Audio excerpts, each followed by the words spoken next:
भगवान के मत्स्य अवतार की कथा जानकर अचरज होगा आपको। मत्स्य अवतार भगवान विष्णु के प्रथम अवतार है। मछली के रूप में अवतार लेकर भगवान विष्णु ने एक ऋषि को सब प्रकार के जीव जंतु एकत्रित करने के लिए कहा और पृथ्वी जब जल में डूब रही थी तब मत्स्य अवतार में भगवान ने उस ऋषि की नाव की रक्षा की। इसके पश्चात ब्रह्मा ने पुनः जीवन का निर्माण किया। एक दूसरी मान्यता के अनुसार एक राक्षस ने जब वेदों को चुराकर सागर की अथाह गहराई में छुपा दिया तब भगवान विष्णु ने मत्स्य रूप धारण करके वेदों को प्राप्त किया और उन्हें पुनः स्थापित किया। एक बार ब्रह्मा जी की असावधानी के कारण एक बहुत बड़े दैत्य ने वेदों को चुरा लिया। उस दैत्य का नाम हयग्रीव था। वेदों को चुरा लिए जाने के कारण ज्ञान लुप्त हो गया। चारों ओर अज्ञानता का अंधकार फैल गया और पाप तथा अधर्म का बोलबाला हो गया। तब भगवान विष्णु ने धर्म की रक्षा के लिए मत्स्य रूप धारण करके हयग्रीव का वध किया और वेदों की रक्षा की। भगवान ने मत्स्य का रूप किस प्रकार धारण किया? कल्पांत के पूर्व एक पुण्यात्मा राजा तप कर रहा था। राजा का नाम सत्यव्रत था। सत्यव्रत पुण्यात्मा तो था ही, बड़े उदार हृदय का भी था। प्रभात का समय था, सूर्योदय हो चुका था। सत्यव्रत कृतमाला नदी में स्नान कर रहा था। उसने स्नान करने के पश्चात जब तर्पण के लिए अंजलि में जल लिया तो अंजलि में जल के साथ एक छोटी सी मछली भी आ गई। सत्यव्रत ने मछली को नदी के जल में छोड़ दिया। मछली बोली, राजन, जल के बड़े बड़े जीव छोटे छोटे जीवों को मार कर खा जाते हैं, अवश्य कोई बड़ा जीव मुझे भी मार कर खा जाएगा। कृपा करके मेरे प्राणों की रक्षा कीजिए। सत्यव्रत के हृदय में दया उत्पन्न हो उठी। उसने मछली को जल से भरे हुए अपने कमंडलू में डाल लिया। तभी एक आश्चर्यजनक घटना घटी। एक रात में मछली का शरीर इतना बढ़ गया कि कमंडलू उसके रहने के लिए छोटा पड़ने लगा।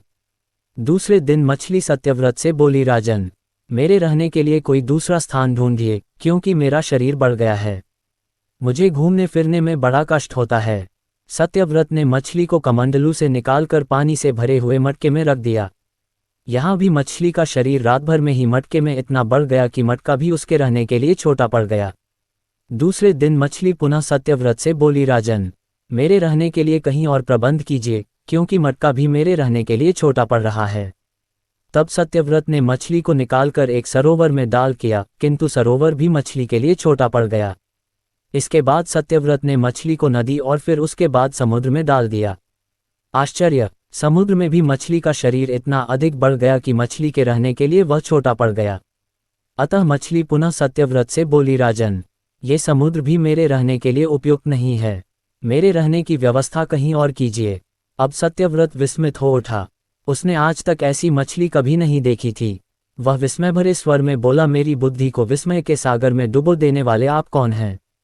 मत्स्यरूपधारी श्रीहरि ने उत्तर दिया, राजन, हयग्रीव नामक दैत्य ने वेदों को चुरा लिया है। जगत में चारों ओर अज्ञान और अधर्म का अंधकार फैला हुआ है। मैंने हयग्रीव को मारने के लिए ही मत्स्य का रूप धारण किया है। आज से 7वें दिन पृथ्वी प्रलय के चक्र में फिर जाएगी। समुद्र उमड़ उठेगा, भयानक वृष्टि होगी, सारी पृथ्वी पानी में डूब जाएगी। जल के अतिरिक्त कहीं कुछ भी दृष्टिगोचर नहीं होगा। आपके पास एक नाव पहुंचेगी। आप सभी अनाजों और औषधियों के बीजों को लेकर सप्त ऋषियों के साथ नाव पर बैठ जाएगा। मैं उसी समय आपको पुनः दिखाई पड़ूंगा और आपको आत्मतत्व का ज्ञान प्रदान करूंगा। सत्यव्रत उसी दिन से श्रीहरि का स्मरण करते हुए प्रलय की प्रतीक्षा करने लगे। 7वें दिन प्रलय का दृश्य उपस्थित हो उठा। समुद्र भी उमड़कर अपनी सीमाओं से बाहर बहने लगा। भयानक वृष्टि होने लगी। थोड़ी ही देर में सारी पृथ्वी पर जल ही जल हो गया। संपूर्ण पृथ्वी जल में समा गई। तभी उसी समय एक नाव दिखाई पड़ी। सत्यव्रत सप्त ऋषियों के साथ उस नाव पर बैठ गए।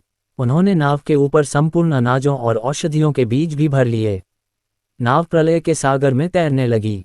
प्रलय के उस सागर में उस नाव के अतिरिक्त कहीं भी कुछ भी नहीं दिखाई दे रहा था। सहसा मत्स्यरूपी भगवान प्रलय के सागर में दिखाई पड़े। सत्यव्रत और सप्त ऋषिगण मत्स्यरूपी भगवान की प्रार्थना करने लगे। भगवान से आत्मज्ञान पाकर सत्यव्रत का जीवन धन्य हो उठा। वे जीते जी ही जीवन मुक्त हो गए। प्रलय का प्रकोप शांत होने पर मत्स्यरूपी भगवान ने हयग्रीव को मारकर उससे वेद छीन लिए। भगवान ने ब्रह्मा जी को पुनः वेद दे दिए। इस प्रकार भगवान ने मत्स्य रूप धारण करके वेदों का उद्धार तो किया ही, साथ ही संसार के प्राणियों का भी अमिट कल्याण किया। भगवान विष्णु ने मत्स्य अवतार तब लिया जब पृथ्वी पर महाप्रलय का समय आया था और राजा सत्यव्रत, जो आगे चलकर वैवस्वत मनु बने, को वेदों और सभी जीवों को बचाने की जिम्मेदारी सौंपी गई थी। इस अवतार की अवधि से संबंधित कथाएं विभिन्न पुराणों में भिन्न भिन्न बताई गई हैं। लेकिन मुख्य रूप से सप्तर्षियों और मनु के साथ भगवान विष्णु ने यह अवतार महाप्रलय समाप्त होने तक रखा, जो कि 7 दिन तक चला था। मत्स्य अवतार की कथा भागवत पुराण व अन्य ग्रंथों के अनुसार। 1. राजा सत्यव्रत और छोटी मछली। एक बार राजा सत्यव्रत सरोवर में जल अर्पण कर रहे थे, तभी उनके हाथ में एक छोटी मछली आई। मछली ने उनसे प्रार्थना की कि वे उसे बचाएं, क्योंकि बड़ी मछलियां उसे खा सकती हैं। 2. मछली का चमत्कार। राजा सत्यव्रत ने मछली को अपने कमंडल में डाल लिया, लेकिन वह रातों रात इतनी बड़ी हो गई कि कमंडल में समाना मुश्किल हो गया। उन्होंने उसे एक बड़े जलाशय में छोड़ा, लेकिन वह फिर से बड़ी हो गई। अंततः उन्होंने उसे समुद्र में डालना चाहा, तब भगवान विष्णु ने मत्स्य रूप में प्रकट होकर बताया कि वे स्वयं नारायण हैं और 7 दिन बाद महाप्रलय आएगा। 3. महाप्रलय और मत्स्य अवतार की अवधि। जब प्रलय आया तो भगवान विष्णु ने एक विशाल मत्स्य रूप धारण किया और राजा सत्यव्रत, सप्तर्षियों और वेदों से भरे एक नाव को सुरक्षित स्थान पर ले गए। उन्होंने राजा सत्यव्रत को आदेश दिया कि वे नाव को शेषनाग से बांध लें और स्वयं भगवान विष्णु उस मत्स्य रूप में समुद्र में नाव को खींचते रहे। 7 दिन बाद प्रलय समाप्त हुआ और भगवान विष्णु ने मत्स्य अवतार को त्याग दिया। अन्य ग्रंथों के अनुसार मत्स्य अवतार की अवधि।